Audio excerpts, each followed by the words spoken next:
Ok, Amen. Amen. Donc nous rendons grâce au Père ce matin pour l'homélie de ce matin. Donc, qui peut me rappeler ce qu'on a vu dimanche passé? On va parler des rois prêtres.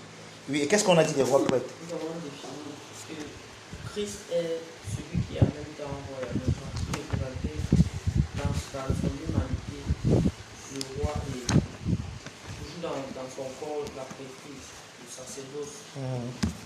Et qu'est-ce qu'on a dit? Quelle est la particularité de ce sacerdoce? Le sacerdoce de Christ, quelle est sa particularité? Il est sacrificateur selon l'ordre de Melchisédek. Et on a également dit qu'il est roi. Et quelle est la particularité de sa royauté? Il est roi, il est sacrificateur, il est prêtre, en même temps. Oui, maintenant on a vu ça. Maintenant on veut, quelle est la particularité de sa royauté? Puisque la particularité de sa sacrificature, de sa prêtrise ou bien de son sacerdoce, c'est qu'il est sacrificateur selon l'ordre de Melchisédek. D'accord. Maintenant, qu'est-ce que nous avons dit de sa royauté? On a dit qu'il est roi. Qu'est-ce que ça veut dire qu'il est roi? Quelle est la spécificité de sa royauté? On a déjà d'abord dit que le roi, c'est celui-là qui reçoit les instructions du souverain sacrificateur et qui s'en va les administre ça au peuple. Et lui représente donc le roi et le souverain sacrificateur. En même temps. Ça veut dire qu'il reçoit de lui-même. Oui, tout ce que vous dites là est vrai, mais ce n'est pas là-bas que ma question est. Maintenant, ma question est, quelle est la spécificité de sa royauté? On a vu ça. Puisqu'on a parlé la semaine passée de la spécificité de son sacerdoce, on a dit que ce n'est plus le sacerdoce selon l'ordre d'Aaron, mais c'est selon l'ordre de Melchisédek. Et on a également parlé de sa royauté, en disant même que ce n'est pas une royauté comme les rois de ce monde, mais que la spécificité de sa royauté, c'est quoi? C'est la clé de David. C'est ce qu'on a dit, non? Et on a même dit que c'est ce qu'on va voir aujourd'hui, non? Oui, les gars. C'est la suite, non? Comment vous n'êtes pas dans le bain? C'est la suite logique. Amen. Donc, on a vu que Jésus-Christ est vraiment roi. C'est pour ça que lorsqu'il était devant le souverain sacrificateur et qu'il lui posait des questions, es-tu roi? Il dit, tu le dis. Il dit, mais mon royaume n'est pas de ce monde. Oui, plusieurs personnes, quand ils entendent cette phrase, mon royaume n'est pas de ce monde, ils pensent que ça veut dire que le royaume de Dieu n'est pas dans ce monde. C'est deux choses complètement différentes. Il n'a pas dit que mon royaume n'est pas dans ce monde. Mais il a dit mon royaume n'est pas de. Ça parle de la qualité de ce royaume-là. Vous voyez? Donc mon royaume n'est pas de la qualité des royaumes de ce monde. Et un jour, pendant que ses disciples étaient en train de se disputer de qui sera le chef au milieu d'eux, Jésus leur dit que, hey, les gars, venez, je vais vous dire quelque chose. Les rois de ce monde, ils assujettissent les autres pour montrer combien forts ils sont. Mais au milieu de vous, ce ne sera pas ainsi. Celui qui veut être plus fort que les autres, ça doit être lui qui doit être le serviteur des autres. Donc il a besoin de montrer que son royaume n'est vraiment pas de la qualité des royaumes de ce monde. Amen. Amen. Sit down and listen to the word. Assois-toi, tu es un grand garçon et écoute la parole. Amen. Amen. Vous comprenez ça? Amen. Voilà, donc nous voulons donc voir à partir de ce matin la particularité de ce royaume. On a vu que ce qui rend le royaume du Seigneur Jésus particulier, sa royauté, c'est la clé de David. C'est pour ça que le thème de notre homélie ce matin, c'est la clé de David, comprendre notre royauté en Christ. Puisque nous avons vu que si quelqu'un est en Christ, en réalité en Christ, donc, il y a dans les deux, il y a dans les deux offices. Christ est en même temps sacrificateur ou prêtre, et il est en même temps roi. Amen. Mais nous avons vu que, quoique les deux offices sont en lui et ne se combattent pas, il a quand même choisi certaines personnes pour leur donner le sacerdoce, et il a choisi certaines personnes pour leur donner la royauté.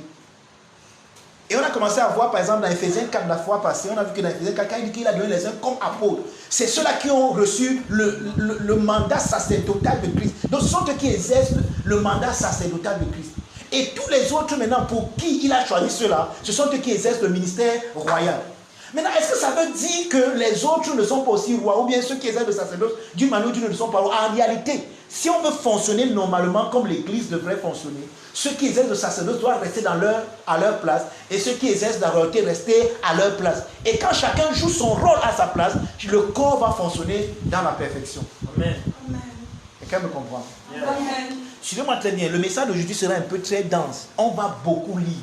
Yes. je vous dis, on va tellement même lire. Je vais vous faire lire la Bible. Je suis sûr que les passages qu'on va lire aujourd'hui, vous n'avez jamais lu ça dans votre Bible.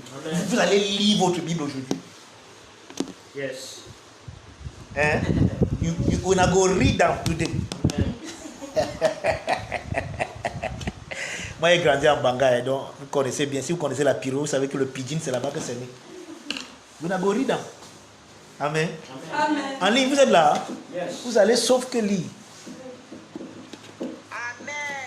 Amen. On va lire, on va lire. Ok, on va lire beaucoup de passages. Donc, et vous allez vous rendre compte d'une chose, c'est que quand on parle de la clé de David, je suis sûr que certains d'entre vous vous posez la question, mais la clé de David. Bon, déjà, je vous donne un avertissement. Ce matin, ce n'est que l'introduction de cet enseignement. Yes. Ce n'est qu'une introduction. On va entrer dans les détails, dans les détails.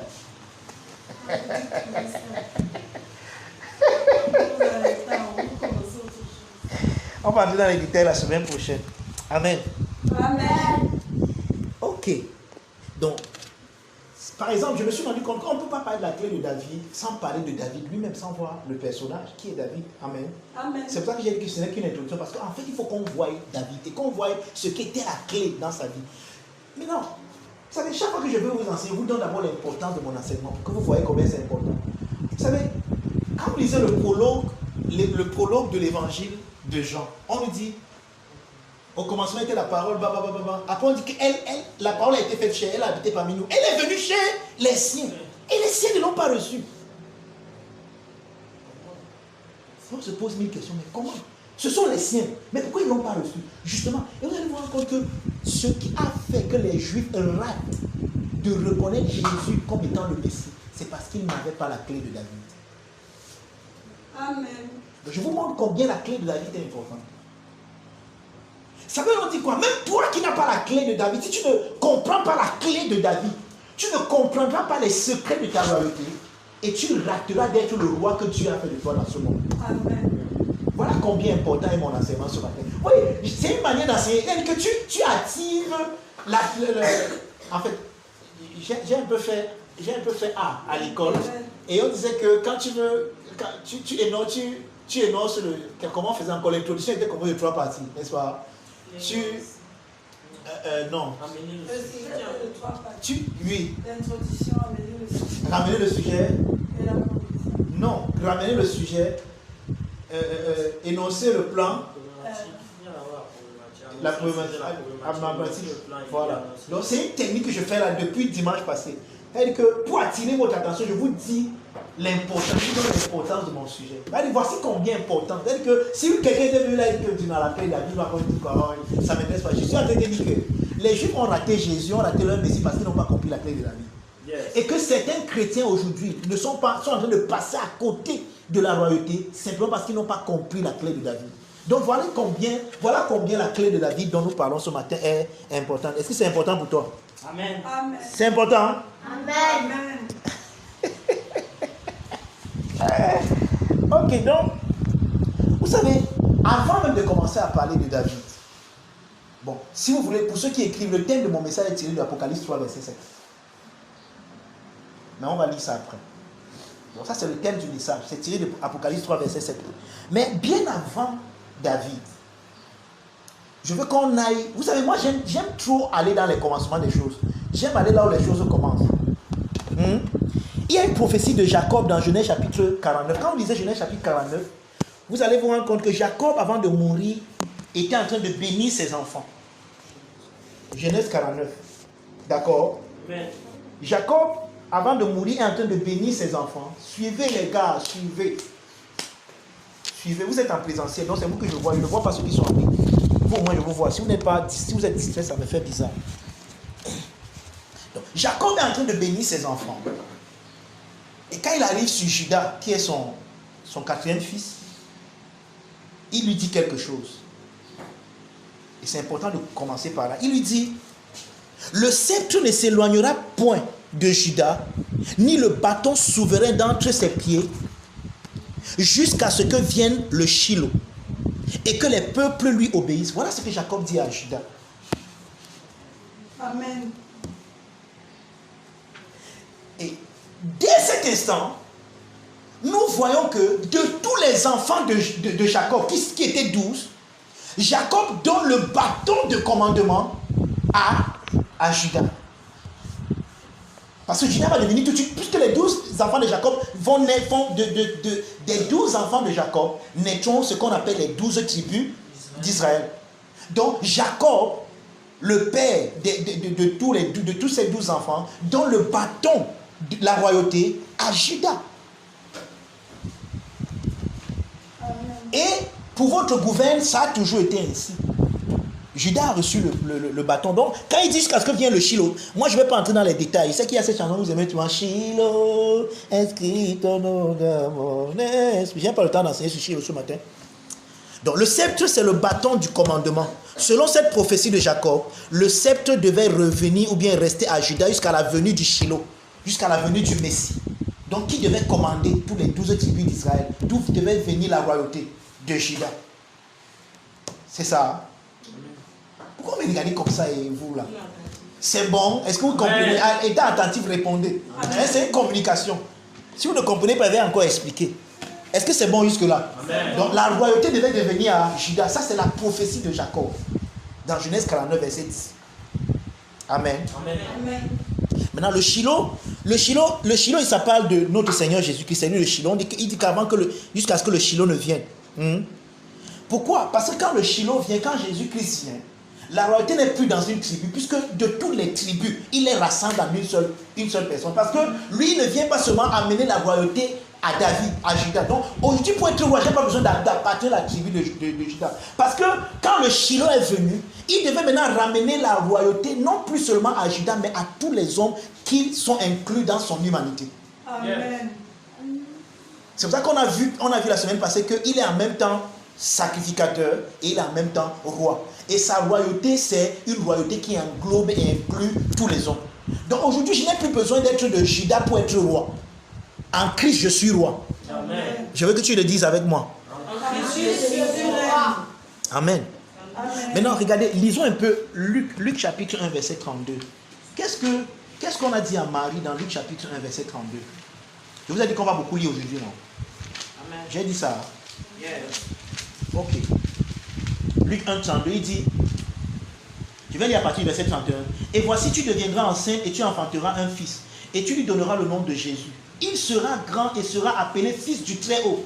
Et le Seigneur lui donnera le trône de David, son père. Amen. Donc, Jésus, le Messie, a reçu le trône de David, son père. Et le trône, ça parle de quoi? De la royauté. Parce que David est roi. Amen. Amen. Yes. Verset 33. Il régnera sur la maison de Jacob éternellement et son règne n'aura pas de fin. Amen. Donc, la particularité de la royauté que Christ a reçue, ce n'est pas une royauté qui est transmissible. Ce n'est pas une royauté qui va prendre fin. C'est une royauté qui est éternelle. Il est roi pour toujours. Amen. Amen. Ça commence à devenir très sérieux. Maintenant, ça veut dire que quand Jésus vient, avant même que Jésus ne naisse, l'ange qui a été envoyé pour l'annonciation à la Vierge, à Marie, la Théotokos, il lui dit que l'enfant qui naîtra de toi va occuper le trône de son père. Donc, il annonce que Jésus est roi. Amen. Mais roi selon la postérité de David. Maintenant, justement, c'est important que nous comprenions quelle est la particularité de la royauté de David. Qu'est-ce qui fait que David, sa royauté soit particulière? Déjà, n'oubliez pas que quand le peuple d'Israël a commencé à demander un roi à Dieu, ce n'est pas David qui a été choisi par Dieu. David n'était pas le premier choix de Dieu. Ça ne l'oubliez d'abord pas. La personne qui a été choisie par Dieu, c'est Saül. C'est Saül qui était le roi d'Israël et pas David. Saül a été déchu de la royauté parce qu'il n'a pas été fidèle. Et pour ceux qui font les cours avec moi, avec les leaders, je leur disais hier, c'était hier ou avant-hier, samedi matin, je leur disais que en ce qui concerne le salut, on ne peut pas être déchu, mais on peut perdre le ministère. Tu peux être disqualifié de servir Dieu. Dieu peut te mettre de côté par rapport, mais on peut jamais, personne ne te mettra de côté par rapport au salut. Parce que le salut ne dépend pas de toi. Il t'a sauvé sans rien te demander. Mais il ne te donne pas de participer à son service et à ce qu'il fait sur la terre sans ton consentement. Tu dois être qualifié pour ça. Amen. Amen. Amen. Donc vous devez comprendre cette différence. Donc, maintenant nous voulons voir quelle est la particularité de David, de la royauté de David. Pourquoi David, sa royauté est particulière? Pourquoi par exemple, on ne dit pas que Jésus est roi selon il va occuper le trône de Saül, le roi? Pourquoi ce n'est pas Saül? Pourquoi c'est David? Pourtant, au début, quand le peuple d'Israël a dit que nous voulons un roi, Dieu a dit qu'il n'y a pas de problème, viens nous donner un roi. Et il a appelé qui? Saül. Et n'oubliez même pas comment. Plusieurs personnes pensent que non, c'est David que Dieu avait en vue. Dieu n'avait pas en vue Saül. Ce n'est pas vrai. Dis à quelqu'un que ce n'est pas vrai. Quand vous voyez la manière avec laquelle Dieu a payé Saül, vous comprenez que Dieu le voulait roi. Saül partait lui chercher les brebis de son père qui était perdu. Son père s'appelait Kis. Et c'est là où son serviteur dit allons à Rama, il y a le prophète là-bas, allons le voir. C'est ce qu'il va te dire. C'est quand Saül. Et Saül a même fui la royauté. Il allait se cacher. Vous avez déjà lu ça? Vous ne lisez pas souvent l'Ancien Testament. Les histoires là ne vous intéressent pas. Saül ne voulait même pas. Il a voulu même se cacher, mais Dieu, on l'a sélectionné. Et quand on l'a pris, l'Esprit de Dieu est descendu. Saül a commencé à prophétiser avec les autres prophètes. Donc il était vraiment le roi que Dieu a choisi. Mais il est resté infidèle, il n'est pas resté fidèle. Chaque fois qu'on lui donnait, on disait que fais comme ça, lui partait faire comme il voulait. Chaque fois qu'on lui fait comme ça, lui partait faire comme il voulait. Et un jour donc, Samuel a dit que regarde, ta part de rébellion est tellement. Dieu va te mettre de côté. Et il va choisir un homme selon son cœur. Un homme qui accomplira ses désirs. Voilà là où David vient en jeu. Voilà là où David entre en jeu. Mais au départ, ce n'était pas David. Amen. Donc, la première chose que nous savons de David, c'est quoi? C'est que David, c'est l'homme selon le cœur de Dieu. Donc, la royauté de David, c'est une royauté qui se passe dans le cœur. Amen. I'm teaching good. I'm teaching good. Ça commence à venir. Ok. Donc, la question à laquelle nous allons répondre ce matin, c'est quelle est donc la particularité de la royauté de David? À cette question, je répondrai simplement par un seul mot, l'amour. Amen. Amen. L'amour horizontal et l'amour vertical. L'amour horizontal, c'est ça. Et l'amour vertical, c'est ça. L'amour horizontal, c'est l'amour. David a compris combien Dieu l'aimait. Et David a commencé à aimer les gens autour de lui de l'amour dont Dieu l'a aimé. Horizontal, vertical. Amen. Je ne peux pas t'aimer si je ne comprends pas combien Dieu m'aime. Parce que même la plus belle femme du monde ne peut donner que ce qu'elle a. Donc si je n'ai pas reçu l'amour, je ne peux pas donner l'amour. Et c'est ça le vrai problème et le dilemme que nous avons dans notre société aujourd'hui. Nous demandons aux gens d'aimer les autres, pourtant eux-mêmes ils n'ont pas d'abord reçu l'amour de Dieu dans leur cœur. Vous demandez à quelqu'un qui n'a jamais compris qu'on l'aime, à quelqu'un dont l'amour a toujours dépendu des conditions, on l'a toujours aimé sous condition. Et vous voulez que lui l'aime inconditionnellement. Il ne peut pas donner ce qu'il n'a pas reçu. Amen. Amen. Donc c'est la compréhension de l'amour vertical qui se manifeste dans l'amour horizontal. Tu ne peux pas pardonner aux autres si tu ne comprends pas combien Dieu t'a pardonné. Tu ne peux pas aimer les autres inconditionnellement si tu ne comprends pas combien Dieu t'a aimé inconditionnellement. Maintenant, le secret de la royauté de David, c'est l'amour. Et on va voir ça. Amen. Amen. Amen. Vous êtes encore là? Amen. Et c'est la signification de l'expression l'homme selon le cœur de Dieu. Parce que c'est quoi Dieu? Le cœur de Dieu, c'est quoi? Le cœur de Dieu, c'est l'amour. Et il dit dans Acte 13, verset 22, que je veux que quelqu'un lise pour nous rapidement. Acte 13, verset 22. Ouvrez vite. J'ai dit qu'on va trop lire aujourd'hui, non? Donc soyez prompt à ouvrir. Acte 13, verset 22. Rapidement. Thomas trouve, non? Avant d'écrire, lis d'abord. Émilie?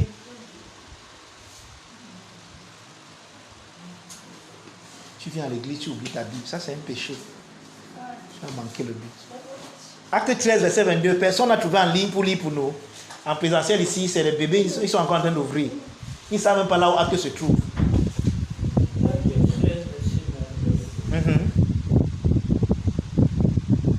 Après l'avoir déposé, Dieu leur a suscité David comme roi. C'est à lui qu'il a rendu ce témoignage. J'ai trouvé David, fils de Jessé, un homme selon mon cœur, qui accomplira toutes mes volontés. Un homme selon mon cœur. C'est ça la signification de l'expression là. Pourquoi David est l'homme selon le cœur de Dieu? Justement, parce que le cœur de David vibre à la même fréquence que le cœur de Dieu. Amen. David a amené son cœur à vibrer, à comprendre le cœur de Dieu, au point où son cœur vibre à la fréquence du cœur de Dieu. Amen. Oh, ça n'a pas été la même chose avec Saül. C'est pour ça que Saül a été déchu de sa royauté et le sceptre a été donné à David. Amen. Amen.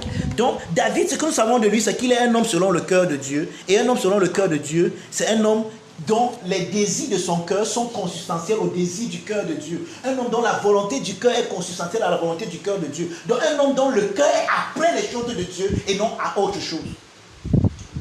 Amen. Nous sommes en train d'étudier la spécificité de la royauté de David parce que la clé de David vient de là. Et la clé de David, c'est ce que vous avez reçu selon Apocalypse 3, verset 7. Jésus dit, écrit en l'ange de l'église de Philadelphie. Et dit-le que celui qui est le véritable et qui tient la clé de David entre ses mains, qui ouvre une porte de personne ne peut la fermer et qui ferme une porte de personne ne peut l'ouvrir. Or, la clé de David, là, c'est la clé de la royauté en Christ. Donc, tous ceux qui sont en Christ ont reçu la clé de David. Or, maintenant, c'est quoi donc la clé de David? Tu ne comprendras pas la clé de David si tu ne comprends pas ce qui fait la spécificité du royaume de David, de la royauté de David. Et je vais vous montrer tout à l'heure là où les Juifs ont raté ça. Et c'est là où beaucoup de chrétiens aujourd'hui ratent également. Amen. Amen. Amen. Donc nous voyons comment David a grandi dans cette royauté. Donc David était roi. Maintenant, je veux que vous voyez comment David a grandi dans sa royauté. Au début, ce n'était pas aussi facile pour David. Au départ, ce n'était pas comme ça. David ne comprenait pas tous les rouages de sa royauté. Mais il a appris à grandir dans cette royauté. Exactement comme chacun d'entre nous. Nous sommes rois en Christ. Et nous avons la clé de David que nous allons étudier tout à l'heure. Mais tu ne peux pas utiliser la clé de David juste vous voyez, par exemple, hier matin, j'ai fait une expérience. Il y avait la clé sur la porte. Et un des enfants qui vit ici avec moi depuis quelques jours est venu, il n'a pas pu ouvrir la porte. Il était obligé d'attendre qu'il finisse de faire ce qu'il avait à faire pour venir ouvrir la porte. Pourtant, la clé était là. Mais il n'a pas pu ouvrir la porte. Pas parce qu'il n'y avait pas de clé. Mais parce qu'il ne connaissait pas comment on utilise la clé pour ouvrir même la porte. Parce que une chose est d'avoir la clé et une autre chose est d'utiliser la clé pour ouvrir la porte. Amen. Quelqu'un me comprend? Amen. Donc nous allons voir et nous allons nous rendre compte que David lui-même a grandi dans cette royauté. Et comment est-ce que David a commencé à grandir dans cette royauté? David prenait soin de ce qui était à autrui au point de risquer sa propre vie. Amen. Voilà là où ça a commencé. Regardez, David a été oint, il avait seulement 16 ans. Et il a été oint de façon miraculeuse. On a dit à son père que viens avec tous tes enfants. Parce qu'on a choisi l'un de tes enfants comme roi. Vous savez ce que le père de David a fait? Il a appelé tous ses 7 enfants. Parce que David était le 8e. Et il n'a pas inclus David dedans. Parce que selon lui, quand il regardait David, David n'était pas royal. Donc la tête du gars, s'il peut. Donc, quand on a dit qu'on veut choisir un roi parmi tes enfants, il a pris tous ses 7 enfants. Il a dit que si on peut choisir un roi parmi toi, il a dit David, toi, va, tu ne peux pas être roi. Mais bizarrement, quand tous les 7 sont passés devant Samuel, aucun n'est choisi, on demande à Isaïe que j'ai dit, c'est tous tes enfants ici. Il dit que oui, il dit que ah non, il y a un autre là, mais ça ne peut pas le concerner. C'est que tu dis, on dit que non. Que celui-là aussi vienne. Je veux que vous voyez d'abord la spécificité. Amen. Là où les gens t'ont rejeté. Amen. Celui que les gens ont rejeté, on dit que non, il n'est pas comme un roi, il ne ressemble pas à un roi. Il n'a pas les habits de roi, on l'a négligé. C'est lui, c'est sur lui que le choix de Dieu se porte. Et regarde, ça ressemble à ce que l'apôtre Paul nous dit dans ses épîtres. Il dit que regardez que parmi vous qui avez été choisis, il n'y a pas beaucoup de sages. Selon ce monde, il n'y a pas beaucoup de riches, il n'y a pas beaucoup de nobles. C'est-à-dire que Dieu prend les choses faibles du monde pour confondre celles qui se disent fortes. Amen. Donc là où les gens se vendent, non, nous on a fréquenté, non, nous on a des diplômes, nous on a des Lamborghini, c'est là où vous venez aussi là. Nous on a que Jésus. Nous on a que Jésus, mais vous avez votre Jésus. Parce que vous avez compris la clé de David, la royauté qui est en vous, les secrets de cette royauté, vous renversez ceux qui ne sont pas de cette Amen. Yes. Woo! I enjoy my preaching myself, my dear. Woo! I'm preaching good this morning. Amen. Yes. Donc, finalement, David vient, on oint David. Il n'avait que 16 ans. Vous pensez que David part directement, il devient roi? Non. David passe par des épreuves. Pourtant, il a l'onction royale sur lui. On l'a au milieu de tous ses frères. Il est roi. Mais les seules personnes qui savent que David est roi, ce sont ses frères. Mais quand David part de là, qui est roi en Israël? C'est encore Saül. Hein? Le roi Saül, c'est lui qu'on respecte. David ne part pas vous dire que, bon, c'est moi le roi, maintenant il va renverser Saül, il part, il crée une armée, il fait un coup d'état. David ne fait pas ça. Justement, c'est pour ça que nous sommes en train d'étudier ce personnage, pour qu'on voie le secret de sa royauté. Yes. Et puisque celui en qui nous sommes rois est roi selon cet ordre-là, alors ça veut dire que celui qui comprend les secrets de la royauté de David comprend les secrets de sa propre royauté. Amen, Amen. amen, amen, amen. Amen. Likutakaya. Maintenant, regardez, David est un roi, et vous savez ce qu'il va faire? Il va toujours s'occuper des brebis de son père. Mais cette fois-ci, il y a quelque chose de différent en David. David, prenant soin des brebis de son père, commence à développer un amour terrible pour ses brebis. Parce que n'oublions pas que maintenant il sait qui il est. Dieu l'a choisi au milieu de tous ses frères. Et cela le distingue. Maintenant, il a une communion avec Dieu. Et comme c'était quelqu'un qui savait jouer à la harpe, donc maintenant, quand il joue de sa musique, il ferme ses yeux, il communie avec Dieu. Et l'amour de Dieu, j'ai appelé ça l'amour vertical, le remplit tellement que, de façon horizontale, il aime tout ce qui est autour de lui, même les brebis qui ne lui appartiennent pas, juste de cet amour.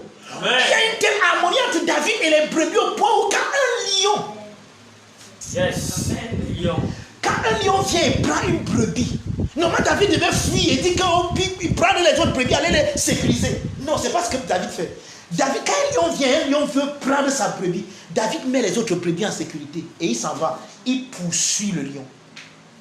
Yes. Yes, yes, Vous pensez que c'est moi qui dis ça, n'est-ce pas? Nous allons lire ça ensemble. 1 Samuel 17, versets 34 à 16. Je vous ai dit qu'on va beaucoup lire ce matin, non? Je veux vous amener à lire votre Bible comme vous ne l'avez jamais lu. 1 Samuel 17, 34 à 36. Faïda, tu as trouvé? Oui, 1 Lis. Samuel 17, verset 34. Oui. David répondit à Saül. Écoutez, David répondit à Saül, oui. Quand ton serviteur gardait les moutons de son père et qu'un lion... C'est pas ces moutons. Je veux que vous voyez ça même d'abord. Vous savez, Jésus a dit quelque chose. Que si tu ne peux pas t'occuper des choses qui appartiennent à autrui, tu vas te donner ce qui t'appartient à toi-même. Vous savez ça? Vous savez que Jésus a dit ça? Hein? Que si tu n'es pas fidèle dans ce qui appartient à autrui, personne ne va te donner ce qui t'appartient à toi. C'est-à-dire que comment est-ce que tu entretiens ce que quelqu'un d'autre t'a confié? Révèle fort comment est-ce que tu vas entretenir ce que toi-même tu as. Yes. Amen. Ici, ce ne sont pas ses brebis, ce sont les brebis de son père. Mais regardez comment David se comporte. Continue, Farida. Quand ton serviteur gardait les moutons de son père et Oui. qu'un lion ou même un ours survenait pour emporter une bête du troupeau, je courais après lui et je l'attaquais et j'arrachais la bête de sa gueule. Et si le saut... Écoutez ce qu'il faisait. Le problème de David ici n'était pas l'ours ou bien le lion. Il n'attaquait pas l'ours pour tuer l'ours. Il attaquait l'ours pour prendre ce qui est à lui. Oh my God. Amen. Je ne sais pas si quelqu'un me comprend. David est devenu tellement responsable. David est devenu tellement responsable qu'il prenait soin des brebis de son père au point où il met sa vie en danger pour prendre soin de ce qui est à son père. Il y a au lion que tu ne peux pas parler. Oh, Jésus dans Jean 10 appelle ce genre de comportement le comportement du bon berger. Le bon berger qui donne sa vie pour ses brebis. Contrairement au mercenaire qui s'enfuit quand vient le danger. Donc David avait le comportement d'un bon berger. Pourquoi? Maintenant, vous pouvez penser que non, ceci est là parce que David aimait trop son père. Non. David, tellement l'amour de Dieu horizontal était si fort que, même au niveau vertical qu'au niveau horizontal, David a développé une harmonie avec ses brebis. Je me voyais que quand il chantait, même ses brebis étaient un chant. Il voit comment un lion vient détruire l'harmonie. Il dit que jamais tu ne peux pas prendre ça. Amen. La brebis, si participe, j'ai déjà amené tout ce qui m'appartient, tout ce que j'ai, à participer à l'amour de Dieu qui m'influence. En d'autres mots, en ce moment-ci, j'ai été un roi, mais ma royauté se limite au niveau de mes brebis. Là où j'exerce l'autorité pour le moment, c'est au niveau de mes brebis. Et comme j'exerce l'autorité sur mes brebis, personne ne prend ce qui m'appartient. Amen. David était en train de développer, lui, Nayor, sa royauté. Nayor. Mais avec où? Regardez là où quelqu'un commence à exercer sa royauté, les brebis. Là où toi tu peux négliger. Est-ce que c'est même important?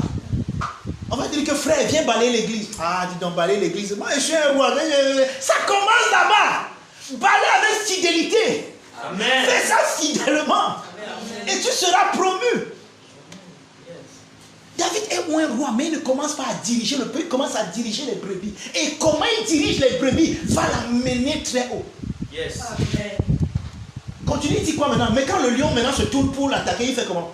Il fuit. Je courais après lui, je l'attaquais et j'arrachais la bête de sa gueule. Et si le sort se dressait contre moi, je le prenais par son poil et je le frappais jusqu'à ce qu'il soit mort. Vous voyez ça? Amen. Puisque ton serviteur... Non, ça va. Ok. Ça me suffit. Donc, David est où là maintenant? Il est à l'école de Dieu pour exercer sa royauté. Dieu est bizarre. Hein? Dieu est bizarre. Dieu nous amène dans que les cours de Dieu, et là où lui nous amène à faire l'école, c'est souvent trop bizarre. Vous savez là où il a amené Joseph à faire son école. D'abord chez Potiphar, après le deuxième lieu de l'école, en prison. Bizarre, hein? Et que les lieux d'études de Dieu sont bizarres. Hey, Father. Mais celui qui ne comprend pas, ça va rater. Il va se dire que mais c'est encore quelle école ici? Pourquoi de telles choses m'arrivent? C'est pas de telles choses qui t'arrivent. Comprends la leçon que tu dois comprendre au stade où tu es. Father. Parce qu'avec Dieu, on ne brûle pas les étapes. On va un pas après un autre. Yes. Au moment où David était, il fallait qu'il prenne cet escalier. Il fallait qu'il prenne ce pas. Quelqu'un peut comprendre? Maintenant, je vais vous dire quelque chose. Cette étape est tellement importante dans la vie de David au point où, quand son cœur ne vibrait plus à la fréquence de Dieu à cause de son adultère avec la femme d'Uri, Bathsheba, quand David a été tellement obnubilé par la beauté de cette femme africaine, parce que n'oubliez pas, Bathsheba était une femme africaine. Vous connaissez les rondeurs des femmes africaines. David a vu la femme là, s'est lavée, il a dit que boy, who is this? Je ne poursuis pas. Donc, quand il a été séduit par la beauté de cette femme africaine et qu'il a été ensorcelé par elle, il a découvert qu'elle il a voulu couvrir son forfait et il a tué même Uri. Au point où son cœur était déjà désensibilisé du cœur de Dieu. Pour que Dieu le ramène à son sens, Dieu envoie le prophète Nathan. Et le prophète Nathan utilise une parabole mettant en exergue un homme pauvre qui aime sa brebis. Directement, le cœur de David s'est souvenu que lui-même, c'était à cette école qu'il était allé. David s'est mis en colère, il dit que l'homme là c'est qui? Je vais le tuer. Il dit que non, calme-toi, c'est toi l'homme là. Parce que Nathan lui raconte qu'il y avait un homme pauvre qui avait seulement une seule brebis, qu'il aimait. Il prenait sur la brebis au point où la brebis, il a dormi à côté de lui. Mais il y avait un homme qui avait beaucoup de brebis. Et l'homme, quand les étrangers sont venus chez lui, il est venu prendre la brebis de l'homme pauvre. Et il a tué. David dit quoi? Je connais l'amour qu'il y a entre un homme et sa brebis. Parce que moi-même, j'ai été à cette école. Qui est cet homme? On dit que sa colère s'enflamme. Donc, pour que Dieu le ramène à lui, il a fallu que Dieu le rappelle l'école à laquelle Dieu l'a. Donc, pour dire que cet épisode de la vie de David était tellement important, parce que c'était l'école. Là-bas, David apprenait non seulement à aimer les brebis, mais en aimant les brebis, qui apparemment ne représentent rien, David apprenait à aimer les hommes demain dont il sera le berger. Parce qu'il était roi. Mais sa royauté, il ne peut pas directement devenir roi de 1000 personnes. Quand il n'est même pas roi, il a d'abord été roi de 3 personnes. Et c'est ça le point avec nous parfois aujourd'hui. Tu refuses de conduire 2 personnes. Mais tu veux 17 personnes. Non, 17, tu veux 100, 500, 1000. La plus grande église en ville. C'est ça que tu veux. Boy, si tu ne peux pas conduire là où 2 ou 3 sont l'assemblée, on te donne 1000 personnes, tu vas mourir de. Tu vas voir la Amen, tu amen. vas tomber et collasse. Quelqu'un me comprend? Nous devons grandir dans l'exercice de notre royauté. Amen. Et David là aussi a pris. Maintenant, quand David a fini avec les brebis, Dieu lui a maintenant placé sur lui des hommes. Amen. Mais ça a commencé par où? Je vais te dire quelque chose ce matin. Ça peut être prophétique pour quelqu'un. Le problème pour lequel tu n'arrives pas encore à exercer ta royauté là où tu dois l'exercer, c'est parce que tu as refusé de conduire les brebis. Amen. C'est celui qui a les oreilles entend ce que je suis en train de dire. Amen. Ce qui t'empêche d'exercer ta royauté comme tu dois l'exercer, c'est parce que tu as refusé de conduire les brebis. Tu as refusé de commencer là où tu dois commencer. Maintenant, les brebis, ça peut représenter ce que tu veux. J'ai pris un exemple tout à l'heure. Ça peut être peut-être qu'on t'a donné une petite adulte que moi, c'est moi le grand pasteur, le grand bishop, le docteur Mamba. Donc vous voulez que moi maintenant je commence à nettoyer l'église, à laver le sol de l'église. Non, pardon, il y a dépassé au niveau là. Justement, vous savez, il y a un homme de Dieu, il y a un homme ça qui a dit que si tu penses que tu es trop grand pour les petites choses, c'est la preuve que tu es trop petit pour les grandes choses. Amen. Je vais reprendre Amen. cette citation. Il y a un homme ça qui a dit que si tu crois que tu es trop grand pour les petites choses, c'est la preuve que tu es trop petit pour les grandes choses. Amen.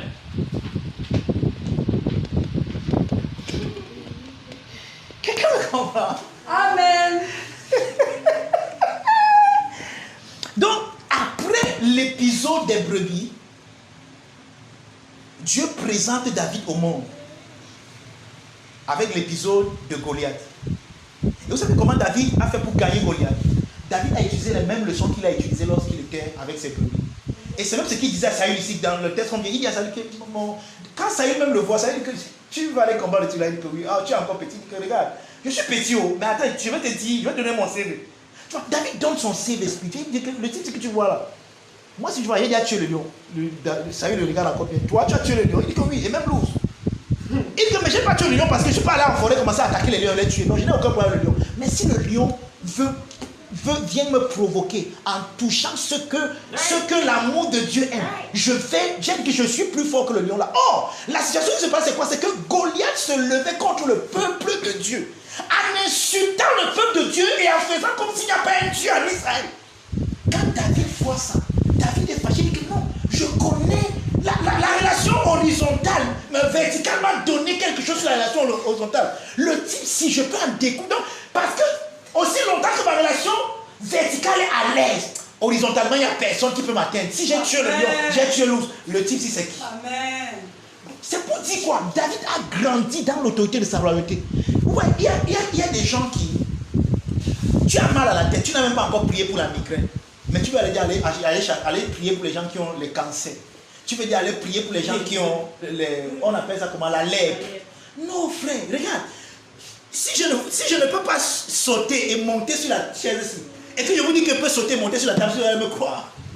La table est plus haute que la chaise. Donc pour que je saute pour monter ici, que je saute moi d'abord pour monter ici. Que je saute, boum, je monte sur la chaise. Là, vous allez me croire que oui, je peux monter sur la table. Mais comment on peut faire croire que je peux monter sur la table? Pourtant, je ne peux même pas encore monter sur le divan. Donc, je ne peux même pas sauter, monter ici. Mais vous dites que je peux monter ici. Non. Amen. Même quand on s'exerce, même quand on fait l'exercice, quand on fait le sport, vous commencez petit, non? Vous courez 1 mètre aujourd'hui, après vous partez 2 mètres, après vous partez 3 mètres, et ainsi de suite. C'est pas ça? Amen. Donc, la royauté s'exerce également comme ça.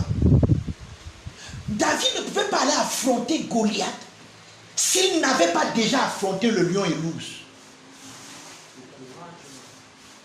C'est l'expérience qu'il a eue dans l'affrontement des lions et de l'ours qu'il a fait dire. Regarde, il dit à Saül que le type ci, je vais le détruire. Vous savez pourquoi? Et il a même ça à Goliath. Il dit que regarde, tu viens contre moi avec la lance et le javelot. C'est-à-dire que tu es fort, tu es un guerrier, tu as appris la guerre depuis toute ta vie. Tu es fort et tu as déjà terrassé tous les gens qui combattent. Il dit que mais moi je viens contre toi.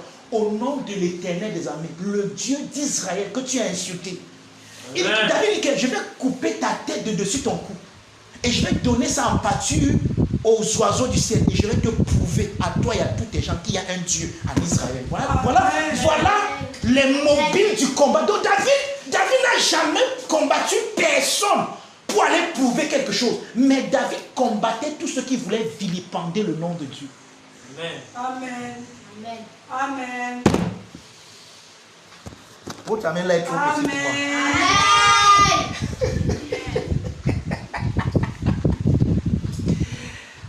Et David a vaincu Goliath. Amen. Amen. Et dès que David a vaincu Goliath, il n'est plus rentré vers ses brebis. Ça lui a donné de l'autorité. Maintenant, il y a des hommes qui ont commencé à le suivre. Mais ne pensez pas qu'au départ, la royauté de David, même envers ses hommes, était facile. Ce n'était pas facile. Mais n'oublions pas, la clé de David, c'est quoi? L'amour. Maintenant, David a un problème. Quand David vainc Goliath, les femmes commencent, c'est toujours les femmes toujours en train de chanter. Les femmes commencent à chanter. Saül a vaincu 5000. David a vaincu ses 10 000. En d'autres mots, David est plus fort que notre roi. Et quand c'est tombé dans les oreilles du roi, Saül dit que quoi? Donc David c'est mon adversaire, donc David c'est mon ennemi. Saül veut maintenant tuer David. David est obligé de s'enfuir.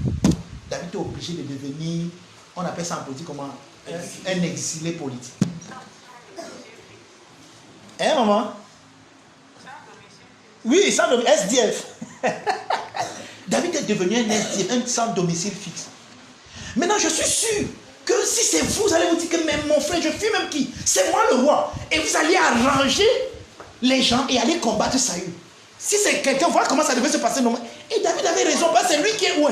Celui qui est là n'est plus loin. Son notion, son temps, son règne est passé, est révolu. Mais malgré cela, David, parce qu'il a la clé de David, qui est l'amour, David par amour, refuse d'aller affronter Saül. Mais je veux qu'on lise quelque chose quand même. Je veux qu'on lise un épisode de la vie de David. Et là, on va beaucoup lire. Farida, 1 Samuel 24. Je vais vous montrer comment est-ce qu'on grandit dans la royauté, bien aimé. Vous me comprenez? Yes. Amen. Je vais vous montrer que ce n'est pas automatique. On grandit dans la royauté. 1 Samuel 24, À partir du verset, donc tout le chapitre, à partir du verset 1. Je lis doucement, doucement, parce qu'il faut qu'on comprenne. Vous avez dit qu'on va beaucoup lire. Il faut qu'on comprenne. Amen. 1 Samuel 24. Oui. David épargne et confond Saül. David repartit de là pour s'installer dans les falaises escarpées d'En-Gedi. Lorsque Saül revient de sa campagne contre les Philistins, on l'informa que David se trouvait maintenant dans le désert d'En-Gedi, oui. Alors le roi Pardon, suivez la lecture, c'est important. Alors le roi rassembla 3 milliers d'hommes. Laisse, Faïda, laisse, je vais lire. Tu ne lis pas ça avec quand je vais lire ça. Regardez. Écoutez, de là, David monta vers les lieux forts d'En-Gedi où il demeura. Lorsque Saül fut revenu de la poursuite des Philistins, on vint lui dire, voici David est dans le désert d'En-Gedi. Saül prit 3000 hommes d'élite sur tout Israël et alla chercher David et ses gens jusque sur les rochers des boucs sauvages. Donc le gars là avait une haine pour David. Une rage. Saül prit, on a lu ça. Il arriva à des parcs de brebis qui étaient près du chemin, et là se trouvait une caverne où il entra pour se couvrir les pieds. David et ses gens étaient au fond de la caverne. Les kotoko. Ouais, Seigneur. Regardez. C'est quel verset? 4. 5 maintenant. Merci beaucoup. Les gens de David lui disent, écoutez, n'oubliez pas, ici David n'est plus, sa royauté ne s'exerce plus seulement sur les brebis. D'accord? Maintenant, ça, il a des gens. Il a promu, il est quitté du cadre des brebis, maintenant il a des gens. Alléluia. Mais les hommes de David ne comprennent pas encore la clé de David. Ils ne comprennent pas encore l'amour. Ils ne marchent pas encore dans l'amour comme David marche dans l'amour. Donc eux ne sont pas encore influencés par l'amour. Donc David essaie encore d'exercer sur son influence. Mais ils n'ont pas encore compris. Oh, imaginez-vous que vous êtes avec votre chef. Et vous savez que l'homme, si c'est son ennemi, ce n'est pas lui qui a dit que c'est son ennemi. C'est lui qui s'est proclamé l'ennemi de David. Amen. Et les gens de David disent, écoutez donc ce que les gens de David disent à David au verset 5. Les gens de David lui disent, voici le jour, à David, où l'Éternel te dit, je livre ton ennemi entre tes mains. Traite-le comme bon te semble. C'est à dire que, imaginez-vous, vous savez que David et ses gens sont au fond de la caverne. Sont là en train de les chercher. Et quelque part, il a froid, il veut se reposer, il entre dans la caverne. Donc, quand les gens de David le voient, lui, il ne les voit pas, ils sont au fond de la caverne. Ils disent avec, mais voici le gel qui est ici, et c'est Dieu même qui prend. Quand on dit qu'il a mis ça dans ta bouche, il dit que, mais détruis-le ici, il peut finir avec lui ici, quand on ne parle plus jamais de Saül. Vous dites les enfants, ça vous dit quelque chose? Oui. Hein? Comment vous arrachez souvent les choses déjà parce que vous êtes fort? Amen. Maintenant, pourquoi les gens de David parlent comme ça? Parce qu'ils n'ont pas encore, ils ne connaissent pas encore qui est David. C'est ça que je veux vous montrer. L'influence de David, Dieu n'a pas encore eu toute son... David n'a pas encore exercé complètement son influence sur eux. Pour le moment, les gens s'y pensent encore que non. C'est sûr que David ne peut pas se comporter comme tous les autres personnes. Amen. Amen. Maintenant, regarde. Ces gens ont encore de l'influence sur David. Comment? Regardez. Comment ils vont influencer David? On dit, David se leva et coupa doucement le pan du manteau de Saül. Amen. Tu vas comprendre. Je n'ai pas fini de lire. Donc, sous l'influence de ces gens, David va se lever et il va couper un peu le manteau du roi. Mais regardez ce qui se passe après. Verset 6. Est-ce qu'on peut lire? Farid, allons-y. 1, 2, 3. Après... Dès qu'il l'eut fait, son cœur se mit à battre très fort parce qu'il avait coupé un pan du manteau de Saül.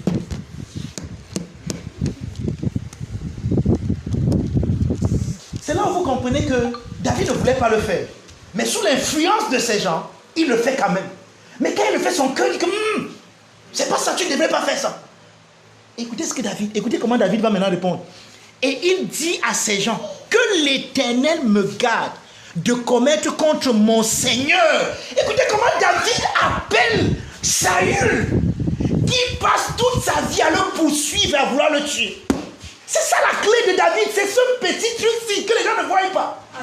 L'homme selon le cœur de Dieu. Amen, amen, amen, amen. Il dit que l'Éternel me garde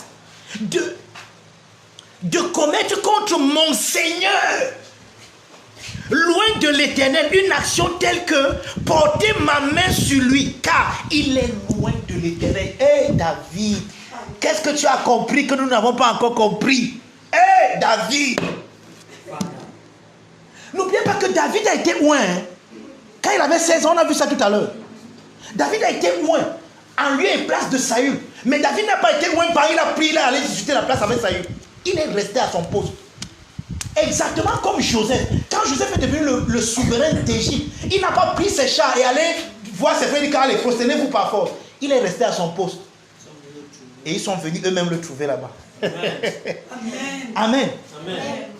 Maintenant, il dit, on dit, par ces paroles, David, écoutez, donc les gars de David étaient déjà prêts à en découdre avec Saul. Donc les gars avaient déjà armé les armes, ils étaient déjà là comme ça, et que Saul était déjà dans le viseur. Dès que David disait que, go, tire, c'était fini avec Saul. Mais on dit, verset 8, par ces paroles, David arrêta ces gens et les empêcha de se jeter sur Saül. Puis Saül se leva pour sortir de la caverne et continua son chemin. Après cela, David se leva et sortit de la caverne. Et il se mit alors à crier après Saül, « Oh roi, mon Seigneur !» Saul regarde derrière lui. Saül regarda derrière lui et David s'inclina le visage contre terre et se prosterna. Vous comprenez pourquoi c'était l'homme selon le cœur de Dieu? David dit à Saül, pourquoi écoutes-tu les propos des gens qui te disent, voici David cherche ton malheur. Tu vois maintenant par tes propres yeux que l'Éternel t'avait livré aujourd'hui entre mes mains dans la caverne. On m'excitait à te tuer, mais je t'ai épargné. Et j'ai dit, je ne porterai pas la main sur mon Seigneur, car il est loin de l'Éternel. Amen. Un homme de Dieu avait dit que ce que tu ne respectes pas, tu n'auras pas. Quand Absalom a pris le trône par force à son père, il n'a pas pu le renverser parce que David n'a renversé personne. Ce que tu ne sèmes pas, tu ne moissonnes pas. Amen. David n'a pas pris le trône par force et personne n'a pu le détrôner. Amen. Amen. Il dit, je suis au verset 12, vois mon père. Écoutez comment il appelle Saül. Saül qui se présente comme son ennemi. Vois mon père, vois donc le pan de ton manteau dans ma main. Puisque j'ai coupé le pan de ton manteau et que je ne t'ai pas tué, sache et reconnais qu'il n'y a dans ma conduite ni méchanceté ni révolte. Et que je n'ai point péché contre toi. Et toi tu me dresses des embûches pour m'ôter la vie. L'Éternel sera juge entre moi et toi. Et l'Éternel me vengera de toi. Mais je ne porterai point ma main sur toi. Des méchants vient la méchanceté, dit l'ancien proverbe. Aussi, je ne porterai point la main sur toi. Contre qui le roi d'Israël s'est-il mis en marche? Qui poursuis-tu? Un chien mort, une puce. Donc David demande ça, il se voit comme un chien mort, une puce. Ouais. Ouais, Seigneur, quelle humilité. L'Éternel jugera et prononcera entre toi et moi. Il regardera, il défendra ma cause et me rendra justice en me délivrant de ta main. Lorsque David eut fini d'adresser à Saül ces paroles, Saül dit, est-ce bien ta voix, mon fils David? Et Saül éleva la voix et pleura. Vous pensez qu'il a compris? Il n'a pas encore compris parce qu'après ça, il va encore poursuivre David pour vouloir le tuer. Il a seulement compris pour ce moment-là. Mais comme son cœur était déjà endurci, il a continué à poursuivre David pour le tuer. Et David dit, et il dit à David, tu es plus juste que moi, car tu m'as fait du bien et moi je t'ai fait du mal. Tu manifestes aujourd'hui la bonté avec laquelle tu agis envers moi, puisque l'Éternel m'avait livré entre tes mains et que tu ne m'as pas tué. Si quelqu'un Si quelqu'un rencontre son ennemi, le laissera-t-il poursuivre tranquillement son chemin? Que l'Éternel te récompense pour ce que tu m'as fait en ce jour. Écoutez, Saül maintenant bénit David. Et vous pensez que c'est anodin? Non, ça a ses effets. Maintenant, voici, je sais que tu régneras et que la royauté d'Israël restera entre tes mains. Jure-moi donc par l'Éternel que tu ne détruiras pas ma postérité après moi et que tu ne retrancheras pas mon nom de la maison de mon père. David le jura à Saül, puis Saül s'en alla dans sa maison et David et ses gens montèrent au lieu fort. Pourquoi je vous ai lu cet épisode-ci? Je voulais simplement vous montrer que au début de sa royauté, Amen. Amen. David n'avait pas encore acquis et exercé sa royauté sur ses gens. Donc ces gens pouvaient encore l'influencer. Au point où il fait des choses et son cœur bat et son cœur tremble. Mais maintenant, regardez. Quelques années après, ou bien quelques temps après, David continue à... Oh, le passage ici aussi est trop long. Je ne sais pas si on va le lire. 1 Samuel 30. 1 Samuel 30. Mon temps il a presque fini. 1 Samuel 30, vous êtes là? Amen. Je vais vous montrer comment le genre de personne que David était avec ce passage. David, c'est quelqu'un qui se confiait en Dieu. Lorsque David arriva, à partir du verset 1, c'est encore tout le chapitre, jusqu'au verset 25. Mais on ne va pas tout lire. On ne va pas tout lire comme l'autre. Je vais seulement relever quelques indices. Lorsque David arriva le 3e jour à Sigla avec ses gens, les Amalécites avaient fait une invasion dans le Midi et à Zigla. Ils avaient détruit et brûlé Zigla. Après avoir fait prisonnier les femmes et tous ceux qui s'y trouvaient, petits et grands, ils n'avaient tué personne, mais ils avaient tout amené et s'étaient remis en route. David et ses gens arrivèrent à la ville, et voici, elle était brûlée.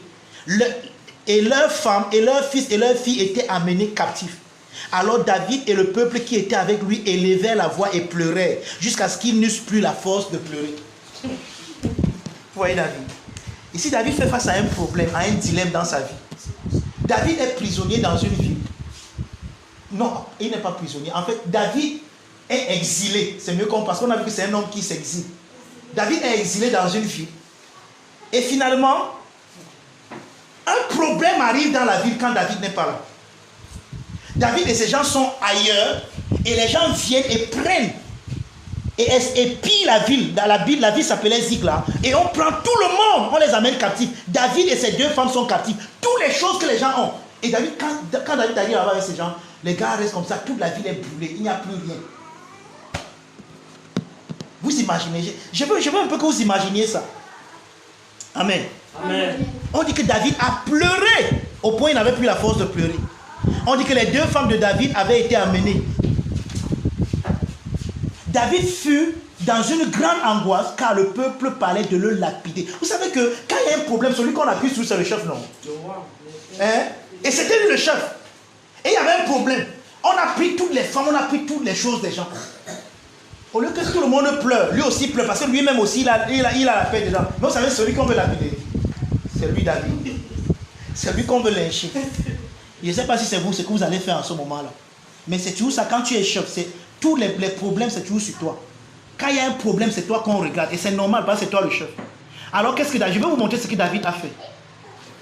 David fut dans l'angoisse, car le peuple parlait de le lapider, parce que tous avaient de l'amertume dans l'âme, chacun à cause de ses fils et de ses filles. Mais David reprit courage en s'appuyant sur l'Éternel, son Dieu. Et il dit au sacrificateur Abiatar, fils d'Abimelech, apporte-moi donc l'effort. Abiatar apporta l'effort à David. Et David consulta l'Éternel en disant, poursuivrai-je cette troupe? L'atteindrai-je? L'Éternel lui dit, poursuis, tu atteindras et tu délivreras. Yes. Voilà David. Amen. Un homme qui se confie en l'Éternel. Amen. Amen. Maintenant, l'apogée de l'épisode, ce que je vais vous montrer, ce qui est au-dessus des autres, ce que je vais vous montrer, c'est dans 2 Samuel chapitre 1. 2 Samuel chapitre 1. Dans 2 Samuel chapitre 1, il y a quelque chose qui se passe qui est bizarre. Et ce qui se passe, c'est quoi? C'est que Saül, finalement, qui est l'ennemi de David, meurt. Et il y a quelqu'un qui voit comment Saül est mort et qui prend... Parce que quand les rois allaient en guerre, ils allaient avec leur diadème qui montrait qu'ils sont des rois.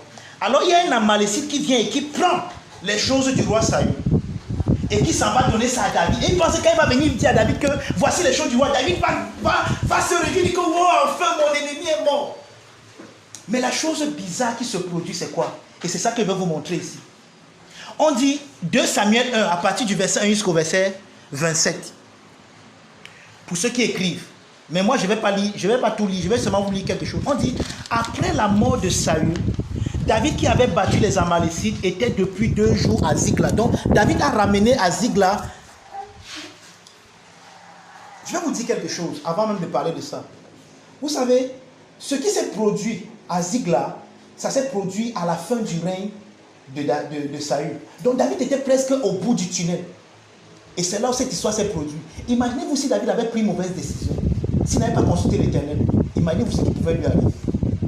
Mais David a consulté l'Éternel et il a remporté. Quand David rentre dans cette victoire et il veut se reposer, bam, on lui annonce, on lui apporte la mort, la nouvelle de la mort de Saül. On dit, après la mort de Saül, David qui avait battu les Amalécites était depuis 2 jours revenu à Ziklag.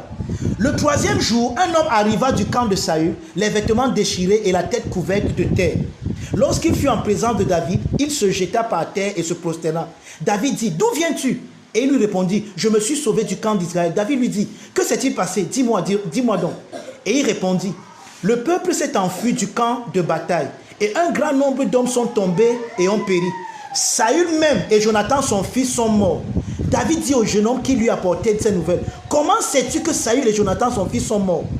Et le jeune homme lui dit, qui lui apportait ces nouvelles, répondit, je me trouvais sur la montagne de Gilboa et voici Saül s'appuyait sur sa lance.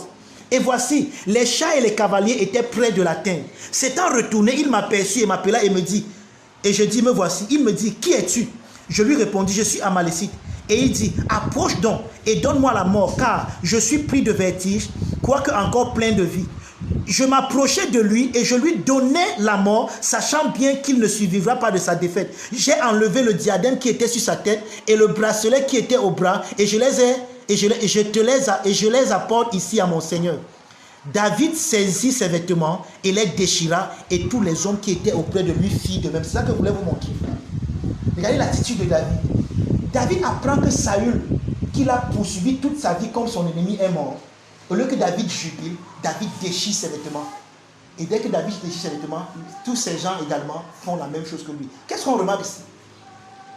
Les gens là qui hier voyaient Saül comme l'ennemi de David et qui voulaient instiguer David à tuer Saül, aujourd'hui ont compris la clé de David qui est l'amour et marchent dans l'amour. Yes. Dès que David apprend la mort de Saül, David déchire ses vêtements, on dit que tous les gens qui étaient avec lui déchirent. Il entre dans le jeûne, les gens qui étaient avec lui entrent dans le jeûne. Amen. Yes. Vous voyez les degrés de l'influence. Au départ, David n'arrivait pas encore à les influencer comme il doit les influencer.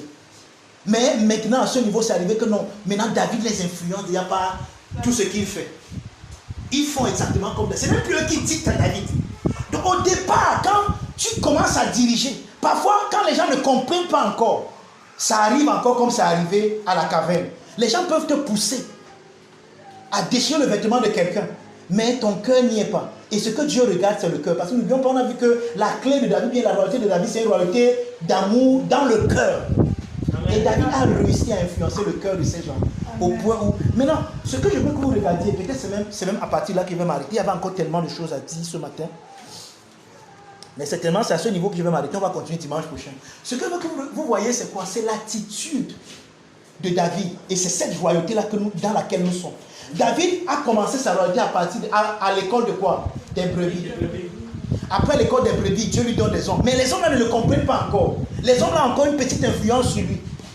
Mais après cela, nous voyons comment David influence ces hommes. Maintenant, bien aimé, David a tellement été touché et meurtri par la mort de Saül que David a écrit un chant qu'on appelle le chant, un cantique qui se chantait en Israël. Maintenant, quand vous lisez le cantique là, vous comprenez pourquoi Dieu pouvait dire que David c'est l'homme selon son cœur. Amen. Vous voulez qu'on lise un peu le cantique là? Oui. On dit, voici le cantique funèbre que David composa sur Saül et sur Jonathan son fils, et qu'il ordonna d'enseigner aux enfants de Juda. C'est le cantique de l'art. Il est écrit dans le livre des Juges. Écoutez, voici comment le cantique commence. L'élite d'Israël a succombé sur tes collines. Comment des héros sont-ils tombés? David appelle Saül son ennemi un héros. Combien de nous pouvons appeler nos ennemis nos héros aujourd'hui? Ceux qui en veulent à ta vie. Quelqu'un qui passe son temps à te détruire, à te vilipender, à te spolier, à raconter des balivernes te concernant. Tu le regardes parce que tu as appris qu'il est mort. Tu dis que ouais, la belle femme-ci, une femme bien, ouais, comment elle est morte. Et tu te contris. Et tu es meurtri. Et tu es touché. Pas les touchés des Facebook ou bien des réseaux sociaux où tout le monde pleure, tout le monde là. Non. Mais touché en vérité, en esprit, en vérité. Combien de nous?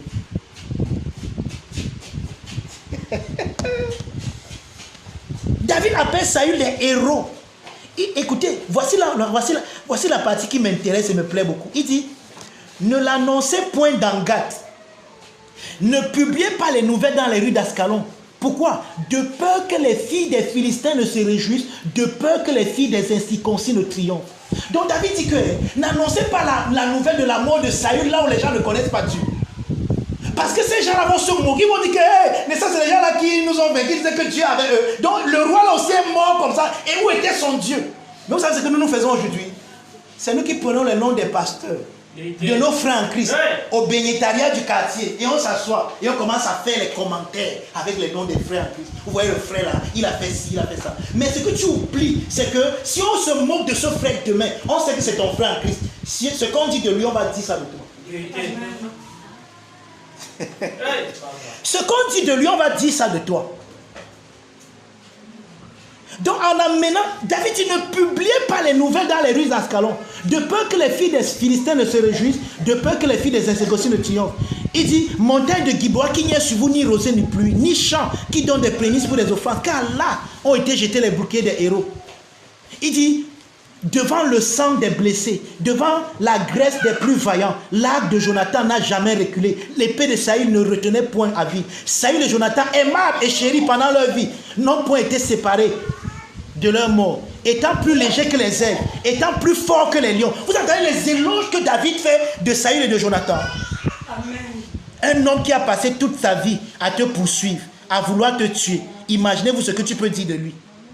Il dit, fille d'Israël, pleurez sur Saül, qui vous revêtait magnifiquement de cramoisie, qui mettait des ornements d'or sur vos habits.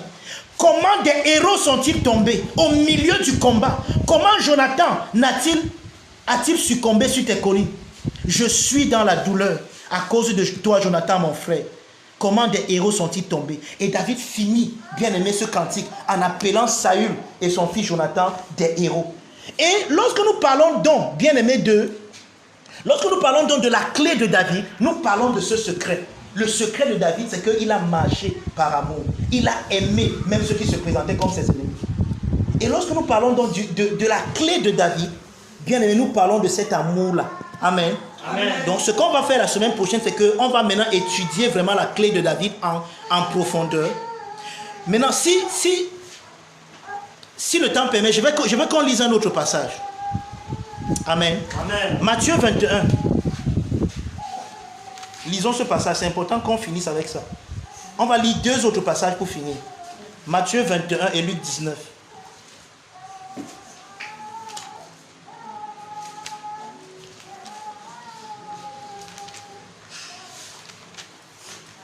Matthieu 21, versets 7 à 9.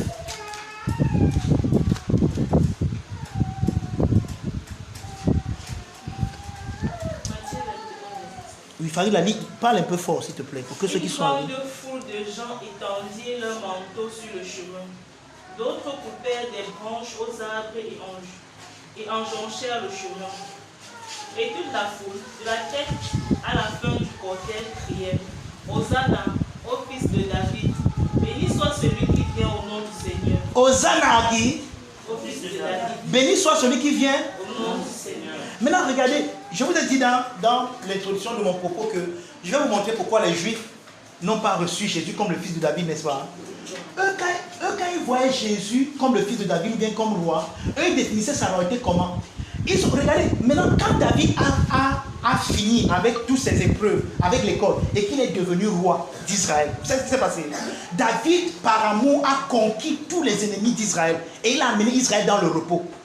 Eux, maintenant, quand on parlait du fils de David, ils n'ont pas vu la clé de David qui l'a amené à la royauté, mais ils ont seulement vu le règne de David qui a vaincu ses ennemis. Donc quand Jésus vient ici et entre à Jérusalem, tout le peuple est ému, est en émoi. Les gens sont fiers parce qu'ils disent que voici le fils de David. C'est ce qu'eux ils disent quand ils disent que voici le fils de David. Ils disent que voici celui qui va venir et créer une insurrection. Et il va détruire Rome. Il va venir nous délivrer de tous nos ennemis. Rome, Achouk en Mongolie, notre roi. Donc, eux, quand ils disent que Jésus est le roi d'Israël, ou bien le roi, le fils de David, eux, ils voient Jésus comme quelqu'un qui va faire une insurrection, qui va maintenant venir aller commencer à couper la tête des gens, soulever une guerre, prendre les gens, tuer les gens, pour que maintenant Israël soit la seule nation prospère. Voilà ce qu'eux, ils croient. C'est pour ça que vous allez voir qu'il y a incongruité entre cet épisode-ci et après ça. Parce que quelques temps après ça, on va arrêter Jésus. Et puis là, on va leur demander qui voulez-vous qu'on relâche? Et tous vont crier Barabbas. Ils vont dire on crucifie Jésus. Maintenant, je vous pose la question, à quel moment est-ce qu'ils ont fait la transition entre le moment où ils crient Hosanna à celui qui vient au nom du Seigneur et au moment où ils disent qu'on crucifie Jésus? Justement, c'est parce qu'ils pensaient que c'est maintenant le temps. Jésus doit soulever une insurrection. Or, Jésus, quand il vient, il part à Jérusalem, il chasse les vendeurs du temple, il détruit leur truc, et les gars disent que non, ce n'est pas notre Messie ici. Ce n'est pas le genre de Messie que nous on attendait. Et les gars sont fâchés contre Jésus. Et comme ils sont fâchés contre Jésus, quand Pilate demande qui voulez-vous qu'on libère, ils préfèrent qu'on libère Barabbas et qu'on crucifie Jésus. Pourquoi? Parce qu'ils n'ont pas compris la clé de David, qui était quoi? L'amour. Justement. Et c'est pour ça que Jésus a passé le temps à leur dire, aimez vos ennemis, faites du bien à ceux qui vous maltraitent, faites ceci, faites. Et ils n'ont pas compris ça. Amen. Oui. Donc voilà pourquoi la clé de David est importante. Amen. Et la semaine prochaine, donc, nous allons parler en détail de cette clé-là. Amen. Amen. Tu es béni de toute bénédiction. Amen. Je veux que tu élèves ta voix, que tu rendes grâce au Seigneur. Que tu bénisses le Seigneur pour la clé de David. Parce que c'est que toi, tu la comprends. Bien aimé, et que tu comprennes que la royauté que tu es appelé à exercer, c'est une royauté qui s'exerce dans le cœur par l'influence de l'amour de Dieu. Un amour inconditionnel. Tu es appelé, bien aimé, à aimer inconditionnellement, à manifester l'amour. Et c'est ça la clé de David. C'était ça le secret de sa royauté. Et c'est ça que les Juifs n'ont pas compris et ils sont passés à côté. Et beaucoup de chrétiens aujourd'hui ne comprennent pas cela et passent encore à côté parce qu'ils ne comprennent pas la clé de David. Mais toi, bien-aimé, ces mystères te sont révélés afin que tu les comprennes et que tu vives différemment. Amen. Et que ta royauté soit une royauté différente. Amen. Que tu exerces ces royautés dans les cœurs. Que tu influences les hommes et les femmes dans leur cœur. Pas par force, mais par l'amour, la puissance de l'amour de Dieu. Élève ta voix et prie pour toi-même au nom puissant de Jésus.